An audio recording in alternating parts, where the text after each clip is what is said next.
In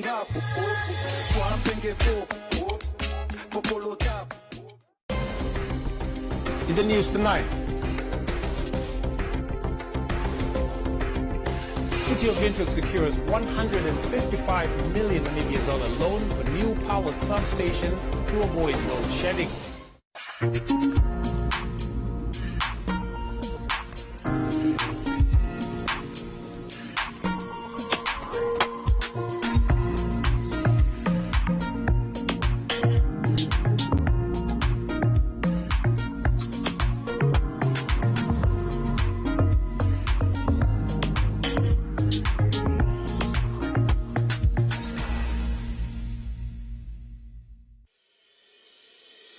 The International University of Management, a Namibian university dedicated to its people's future, a hub of abundant opportunities. We are IUM for life. We are IUM.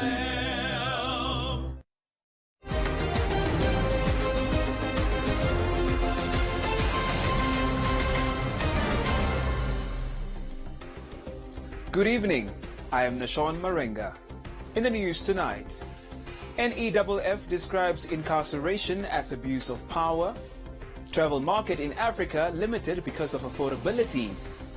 Windhoek horticulturalist supplies grafted fruit trees to public. And Business on One, Comments Corner, Sport and the weather.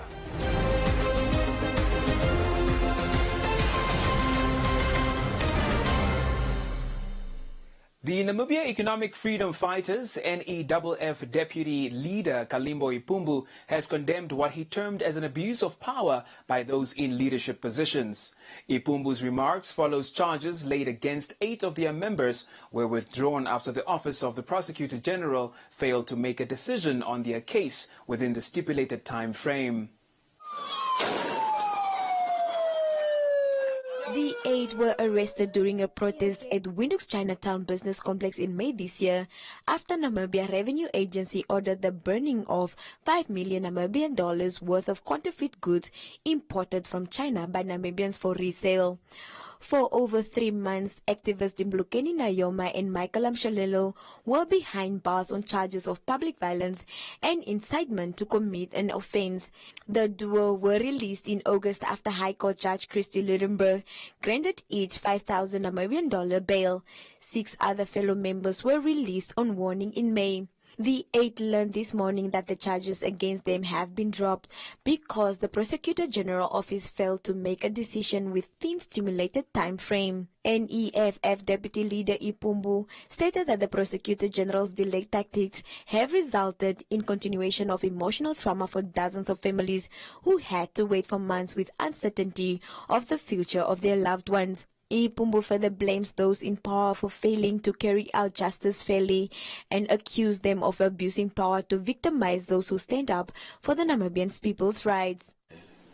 It out of a surprise that a country like Namibia that had an administration for the past 32 years, it's still in the hands of those that are greedy, number one, that are influential to certain individuals, mostly depending on those ones that have power, and we are to say political elite, political connected people. The nation should really look at things as they are. That from the onset, there was seriously no case. Instead, government to wake up and see to it that what had happened could be a wake-up call to government to really look into that matter, that why would we really burn down the items, the products of the people of Namibia that are striving to make a living. Whereas you have foreigners that are actually selling the same goods, probably without even the same quality. Things that you could even value, and you are going to ban them, whereas your people are living in a very extreme level of poverty. Amshelelo and Nuyoma expressed that they felt that their arrests were deliberate. So people must never get this thing twisted. Our spirits are not broken. our spirits are not broken, they will never be broken by prison. Because people spend over 10 to 27 years in prison and they came out stronger.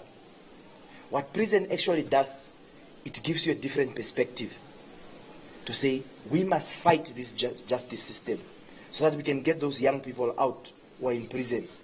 So the arrest was merely to say that all these activists and all these people who like to stand up for others, the moment you stand up for others, we will arrest you, we will put you in jail, and then we will perhaps throw away the keys. We had incidents where, while we were in prison, national foreigners or a Chinese national had poured urine on someone. That person was merely taken to the police station, the next day they were out. And that is why I say that the orders of this country are no longer being done from State House. Gengop is just merely warming the seat for a guy in Beijing called Jinping. So we are saying that there is no way we are going to allow this country to be reduced to another Chinese colony. When conducted for comment, Prosecutor General Martha Imalwa told News on One that she will have to investigate why the case was sent to her office for decision because it is a lower court case. Imalwa stated she needs time to consult and check who is dealing with the case.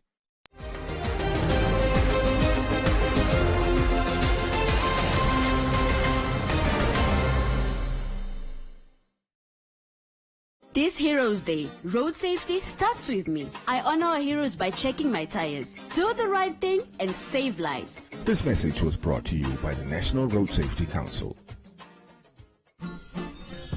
How many slips, Mom? 5. Yes, it's click season. Discover the magic. This one's pretty cool. Oh, it's your mom's online order.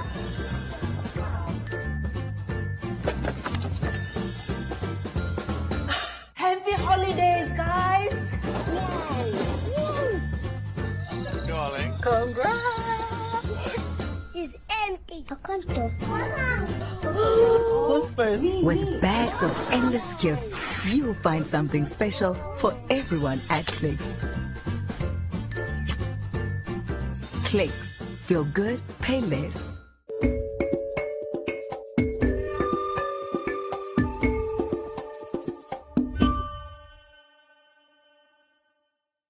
The Finnish Minister of International Development and Trade, V.S. Skinnari, was on a 2-day visit to Namibia last week, accompanied by a delegation of Finnish companies to find opportunities for possible collaboration in various fields.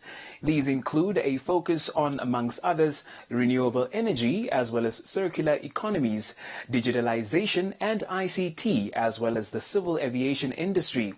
News on One had an exclusive interview with Carita Tesari da Costa, the manager for mega projects and investment for the organization called Business Finland. We asked about her organization, another entity called Team Finland, and the kinds of opportunities the bodies are looking for.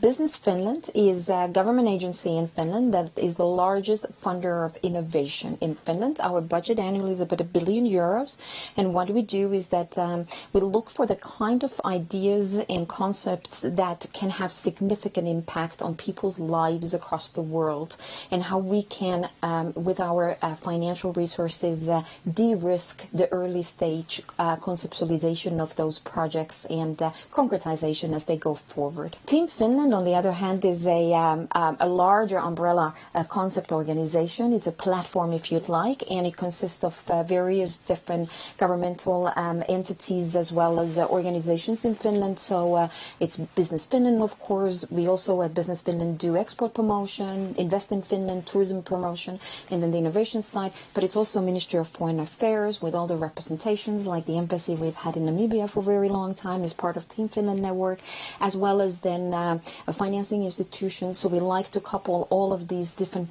elements that are needed to create concrete projects together under one umbrella. So then that includes FinFunds, FinVeras, Fin partnerships, etc., and also the Finnish academia and other players that we collectively then can all be part of the solution for the projects that we're looking to induce in, for example, Namibia. On a very high level, Finland has an Africa strategy for the first time that was devised 2 years ago. We've set very much big dreams for Africa, collaboration, and of course we are looking at markets in Africa and countries and nations to partner with whom we have a very long history already. And Namibia and Finland have a wonderful history together. I think there's a really meeting of minds between the countries. There's common objectives, common goals, and what brings us all together collectively here is to now get concrete. Look at the kind of concrete projects and activities we could be doing together for the future-facing world, right? Finland, back in the 1960s, we were an impoverished country ourselves. We've built our nation from agricultural mining country to what we are today in a span of 60 years. And as you may know, this year, for example, we are the #1 most digitalized nation economy in the world. So we've learned a lot in that process. We've made mistakes, etc., and we've had to adjust many things. And it's these kind of learnings as well that we would be very, it would be an honor for us to share with Namibians in building their and supporting their ambitions going forward and in improving people's lives. Airlink Chief Executive Officer Roger Foster said air transportation in Africa has potential to grow, but it is currently limited to the low gross domestic product, the GDP per capita. This has been challenging for airlines on the continent to survive. Foster made an example of Air Namibia, which is among many failed airlines in Africa, noting that the airline struggled with global reach, infrastructure and a support base. Foster defended Airlink's recent partnership with Fly Namibia, pointing out that Fly Namibia would not be able to achieve its potential on its own. I think Air Namibia struggled to have a global reach and an infrastructure, including a booking system and a support base that could support what it was trying to achieve. I call it critical mass. If you have a head office and an accounts department and an HR department and a chief executive and a chief financial officer, chief commercial officer, and a booking system and a revenue accounting system and a revenue management system and a head of technical support and all those underpins come to your infrastructural cost, which when pinned together with the assets that you deploy into your business becomes the critical mass of that business. You have to be able to generate more revenue than your critical mass. Otherwise, what you're doing is consuming equity. And Sylvain mentioned it. He said, one of the elements of Airlink and its ability to have survived is we looked after our balance sheet. We made sure we had equity and that we could convert the equity into liquidity and that we didn't consume our equity, but also that we were a business above our critical mass. Chief Executive Officer at Avico Group, a French air broker, advised on the FIT model for an airline, stating that it is one that is low cost, which however will only work in a country with strong domestic networks, a large population, and where there is development. I've worked in different models, low cost, long haul, low cost, short haul, full service or regional. I think what's certain for me in Africa is you need small aircraft, and that's also the success. Yep. It's not a sufficient condition because SA Express also had small aircraft, but they didn't make it. So you need to have small aircraft because this is an area where you need frequency, because corporate travelers need frequency, and you don't have the volumes, and there's a lot of restrictions in terms of movement of people, and therefore for international travel you need short, small modules. So I believe low cost is probably not in the short-term horizon in many countries. It will only work where you have a strong domestic network, such as in South Africa, maybe Nigeria, and you have a big size of population, and also a certain level of development. The key to success in low-cost carriers is you need to have volumes and you need to be able to stimulate demand with low prices.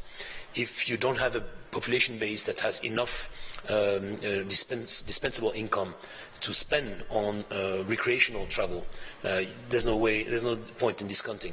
Airlink's Roger Foster further noted that Namibia is blessed with economic and industrial development opportunities in the oil and gas sector, and that there will be a short to medium need for air freight to carry cargo in support of the industrial development at Luderitz and Walfish Bay.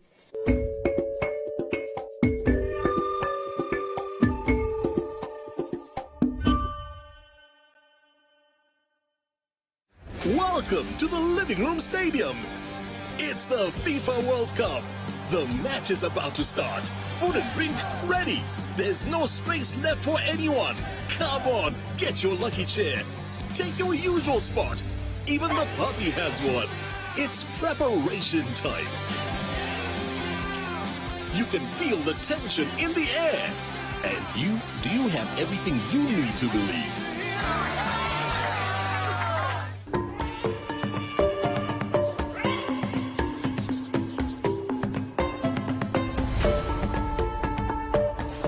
If you love fruit trees and want to plant them locally, this is for you. The owner of Trees for Africa Horticultural Solutions in Windhoek, Miriam Nell, imports grafted citrus and other fruit trees from South Africa that are ready to be planted in the ground. Nell explained to Agri on One that she sells the trees to the local community and provides instructions on how to plant and care for the trees, which includes olive and almond trees. Nell said most locally consumed citrus fruits are imported from South Africa due to harsh climatic conditions in Namibia. However, there are few steps to be taken that can fully sustain and support citrus fruits on local soil. So fruit trees in Namibia is something relatively recent, at least on a commercial scale, right? I think we've traditionally focused on husbandry, your animals and goat and cattle farming and so on. And then I think the last 10, 15 years or so, there's been focus on crop farming. And very recently, we've moved towards, fruits as well and so on. Nell explained that a grafted tree is a tree grown from the severed branch of an already existing tree, even an old tree, which is then cultivated to grow a new tree. This would be your rootstock over here, right? The lower part, right? And again, you will choose rootstocks that are compatible with your fruiting part, but also rootstocks that are suitable for certain types of soil conditions, right? And then your grafting area, you get different types of graft.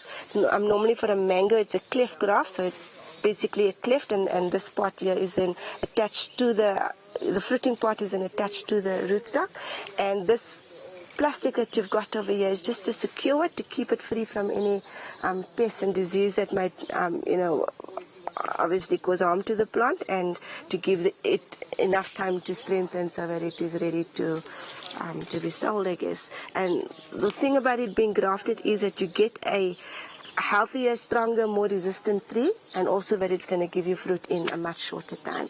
Whereas if you plant, most fruit trees are hybridized already. So if you plant them by seed, you may be lucky, it will grow, and you may be lucky that it does give you fruit, but you could wait a long time for that. That's an apple, for example, can take anything between 7 and 10 years before you've given it fruit. So you have cared for that tree all that time, and then you don't even know what type of fruit that you're going to get. Because when you plant by seed, it is not necessarily true to its parent type. Whereas when you graft it, you know exactly what you're going to get, and you can expect it within a shorter period of time. Nell added she started Trees of Africa 2 years ago to encourage the notion of producing more citrus and other fruit trees locally in Namibia, as Namibia still imports a large portion of fruit, especially citrus fruits. There was only one part that made sense to us, and that was the edible trees. And so that is why we started with this. And I think with that background, well, TFA, or Trees for Africa, kind of, just organically came into place. And I think we built our whole aim around that, which was about promoting productive landscapes, with obviously the intention of supporting food security in Namibia. Nell said the trees currently in demand from clients are lemon, orange navel, orange Valencia, narki as a soft citrus, olive, avocado, blueberry, pomegranate, pear, plum, and apple trees. I would challenge every Namibian to plant at least one fruit tree in their life. If not for themselves, for somebody else, because it is, it's sorry to be cliche, but it's like that gift that keeps on giving. If you get it right, even once you are gone, you are still leaving something behind for the next person. Nell said that she has 37 different types of fruit trees currently available for purchase, ranging from $100 Namibian to $450 Namibian, with discounts on bulk purchases.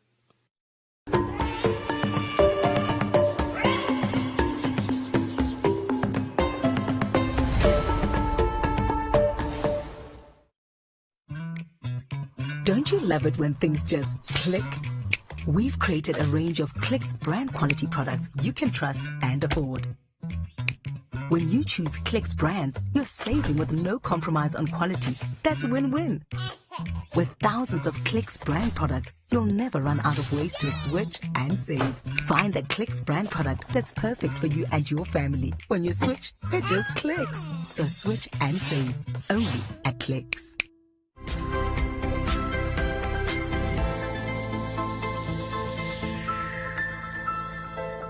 Welcome to this evening's edition of Business on One. The national strategy, which outlines Namibia's participation in the African Continental Free Trade Agreement, indicates that its implementation could accelerate economic growth and reduce unemployment. The strategic plan, which was officially launched today, is spearheaded by the Ministry of Industrialization and Trade. Speaking at the launch, Minister of Industrialization and Trade, Lucia Ipumbu, stated that the strategy is critical to Namibia's trade and investment efforts on the African continent. Ipumbu added that this will be a great tool to further empower female entrepreneurs, youth, and small and medium enterprises. The development of an implementation strategy is critical as it leverages deeper integration within the framework of the agreement itself. It will also assist us to facilitate an expansion of the Namibia's trade and investment capacity in general. And on this regard, the Ministry of Industrialization and Trade has developed our implementation strategy and our action plan. When I'm saying ours, I don't mean owned by the ministry, but ours as a country. And all of you as stakeholders should take ownership of this strategy. This strategy have identified key value addition and trade opportunities, but it has also identified the constraints. It has spoken to the measures and the capacities that are required for it to take full advantage of national, regional, and global markets within the context of the agreement itself. The strategy further recognizes the importance of promoting access of women and youth, and of course the MSMEs, to the opportunities through the provision of the critical points into regional and continental markets. It also talks to skills development, and also it touches on the challenges of access to finance and also the market information. The Chief Executive Officer of the Namibia Chamber of Commerce and Industry, Charity Muya, thanked all stakeholders that contributed in ensuring that the strategy became a success and urged the private sector to fully participate. The business community stands to benefit from the removal of tariffs on goods and services, as well as the elimination of non-tariff barriers which hamper trade between our countries. We would like to commend our government through the Land Ministry of Industrialization and Trade for establishing key national institution structures to oversee the implementation of this initiative locally. Having been involved in the process as NCCI, we can attest to the fact that the national strategy being launched today is a product of thorough research and consultation, and provided key and far-reaching recommendations on the way forward for Namibia in implementing the EFTA. And we hope that the CFTA national strategy should not be turned into another document. That should be a guiding compass that will ensure that Namibia becomes a significant player in Africa's regional economy and the evolving market. As a next step, after the launch of this strategy, Honourable Minister, we call on the Ministry to continue championing and enabling regulatory and business environment for the private sector to thrive, as well as organize more stakeholders, sensitization campaigns for the strategy and the CFTA in general. And also for the private sector, when government makes these efforts, please let's try to make sure that we also participate fully. Ipumbu stated that the ministry will remain committed to crafting the path and assisting the business community as the strategy is designed to respond to the needs and goals of the businesses countrywide.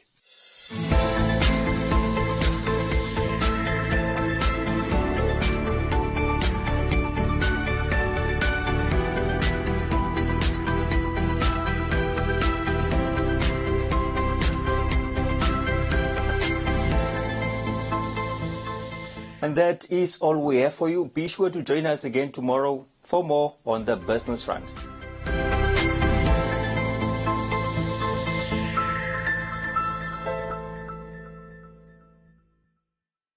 We've always had the bravery to stand up for what is Namibian, from protecting our homes to fighting injustices. We still celebrate what it means to us and raise a glass to those who show their bravery. No matter how they take on the world, with all this potential in the land of the brave, what will you do to make this Namibia your Namibia?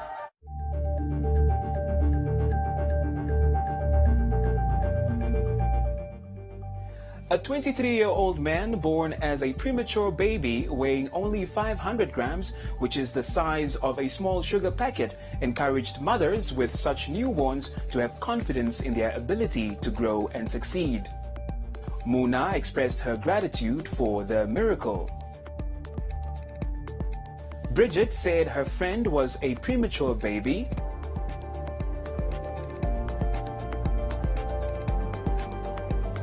Claudia said the Lord is good and merciful. That is all from Comments Corner. Be sure to engage on our stories on our social media pages for broadcast on News on One.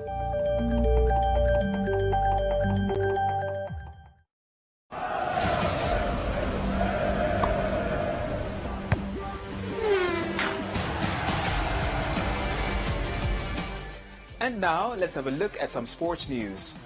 Affectionately known as the mother of hard enduro, the Motul Roof of Africa was one of the world's toughest national enduro championships and off-road motorcycling race events of the year. The 53rd edition, which ended last week, saw 400 riders from across the world taking part, covering up to 350 kilometers in the mountains of Motul, Lesotho. Sport on One caught up with Quinton van Rooyen, who had recently returned from Lesotho, and gave an exclusive interview as he shared his racing experience. While Wade Young retained his crown as first-place winner of the championship, Van Rooyen and his team exceeded their objective of just completing the race without incident, riding in at 7th place. So the run-of-the-mill 300cc two-stroke is the most used motorbike for this type of racing, simply because it's simplistic. It has a never-say-die attitude. You can go through water, you can go up mountains. These bikes are tough. They roll down mountains. We flip them. We really put them through their paces. My personal choice is a Shirko 300 factory bike.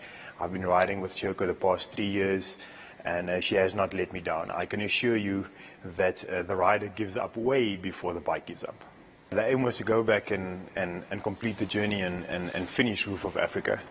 And it went much better than what we expected. Our entire team finished. We had a great performance. Some of us ended up on the podium and brought back some trophies. So yeah, for myself and for the Namibians that went with me, we're super happy with the experience and with the performance. I can tell you, you never prepared for the roof. You think you're as fit as you can be. You put in hundreds of hours of preparation. But nothing can prepare you for what's about to go down in those Maluti Mountains.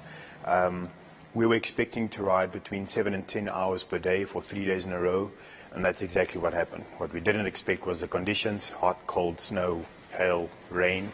But to answer your question, am I happy with how the physicality went? You can always be fitter, you can always be stronger, but I think mental toughness is what pulls you through in the end of the day.